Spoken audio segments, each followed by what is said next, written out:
Welcome back to Farm Factor.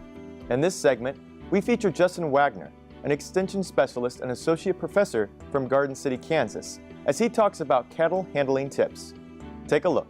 Well, I think the first thing are just kind of some what I call kind of four central maybe truths or tenets about stockmanship as it applies to beef cattle. The first one of those would be that cattle want to see their handlers. They want to see us. A lot of times as we walk into a pen of cattle, you'll see cattle kind of acknowledge our presence, and that's important to realize.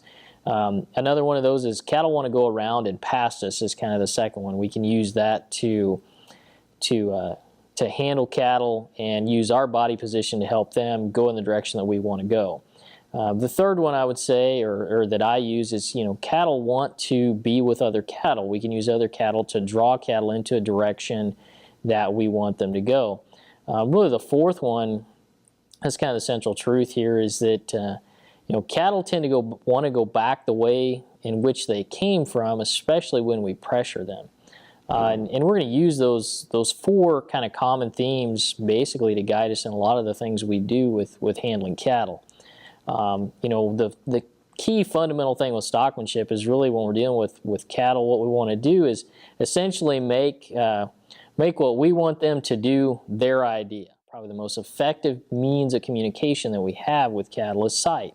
And so kind of understanding how cattle see is really a fundamental concept. There's a lot of different diagrams out there. One that's really common was put out by the BQA program. Most people have seen it. It's got kind of a circle around a steer with a couple blind zones that would be illustrated in that diagram. Two of the most common ones would be directly behind the animal. The other one would be right in front of the animal. I would actually modify that diagram just a little bit. I think there's actually probably three areas that cattle and maybe horses don't see as well in. That third one would be essentially right kind of down between their front legs. If you'll see cattle a lot of times maybe take a second look or change their position to take a better look at something in that particular area. The other thing that diagram illustrates is something that we most commonly refer to as the flight zone, and this is pretty well established in cattle handling circles. You'll see it referenced a lot, and as well as point of balance.